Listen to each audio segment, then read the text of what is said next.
This is not a silver dollar, no matter what Grandma says.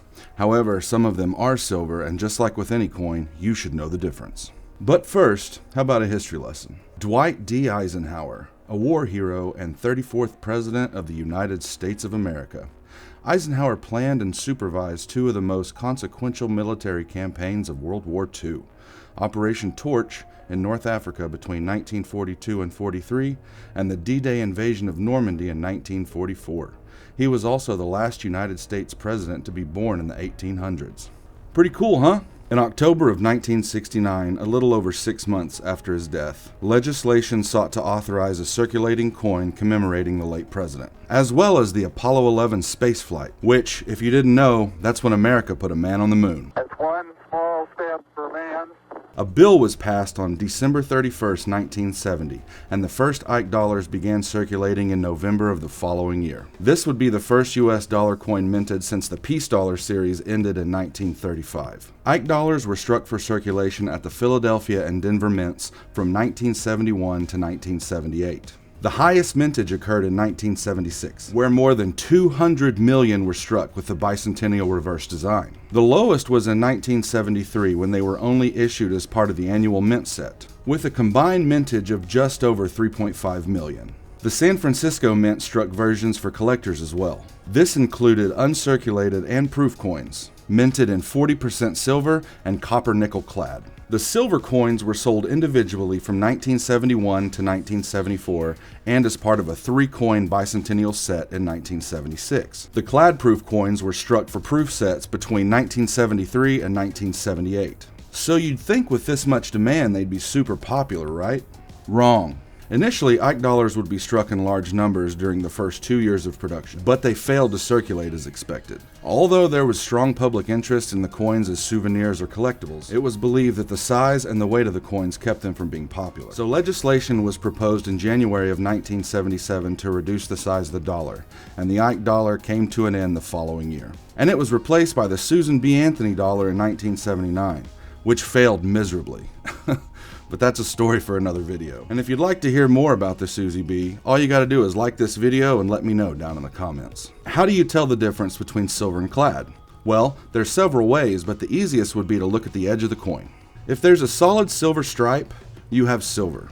But if you see a copper stripe, that means the coin is clad.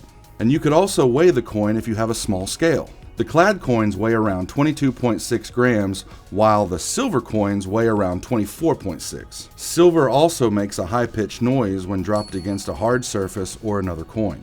But I don't suggest doing that unless you know for sure the coin is clad, or if it's just so ugly it's worth nothing over melt. And as of filming, the melt value for a 40% silver Eisenhower dollar is just around $8, but it could go for more if you sell it to the right person. The clad coins, however, can be purchased at a coin shop or a coin show for around $1.50 or $2. You could also get lucky and pick them up at a bank or credit union for face value. Some people still bring them in with their deposits, and hey, it never hurts to ask. That's how I got these. I pick them up anytime I can. None of these were album fillers though. Bummer.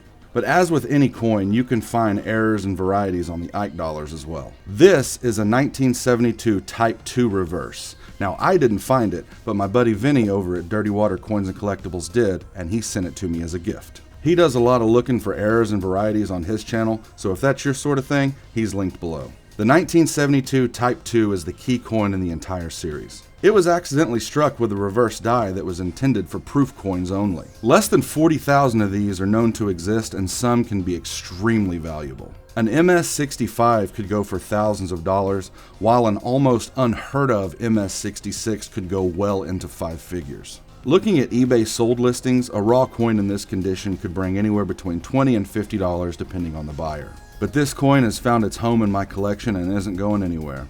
So thank you, Vinny. I appreciate you, my friend. I've also got a 1976 silver bicentennial proof set that I need to put into my Dansko 7070. So why don't we do that, and we can also throw this Type 2 in there as well. Alright guys, here's my Dansko typeset album, which I absolutely love. If you don't have one of these, I highly suggest trying to find one. They're out of print and they are a bit pricey, but man, are they worth it. I found this one on eBay brand new. So let's get into this thing. The Type 2 is going right here next to the Peace Dollar, and the back page is where the Bicentennial silver proof set is going to live. Right here. The proof set comes in this box and includes a little book for presentation. On the inside cover, it lets you know that it's silver, just in case you had any doubts. So let's take a look at that Ike. Isn't it gorgeous? Just look at that finish. This is such a beautiful coin. This whole proof set is really. The 1972 Ike Dollar has 3 different types. Type 1 being the most common, followed by 3 and then 2. So what we're looking at is the earth on the reverse of the coin. Here's a graphic showing the 3 different types. Type 1 and Type 3 both have some sort of islands under Florida, while Type 1 does not. And looking under the scope, you can clearly see that we have a Type 2. You can see a rough outline of the east coast of the United States, and there are no islands under Florida. Look at this coin. Doesn't this look great next to the Morgan and Peace dollars? And that silver Bicentennial set just shines. I'm so happy to finally have these in my book. All right, back to Nate. I want to thank you all for sticking around this far into the video, and if you've enjoyed it, the best way to support the channel is to like this video and go on ahead and subscribe. Ring that bell so you get the notifications anytime a video drops. And if you want to see me do a little bit of coin roll hunting, I've got an entire playlist that you can check out right here. And as always, you guys have been great, and I've been Nate. Thank you all so much for watching Alienated History, and I will catch you on the flip side. All right, guys. Bye.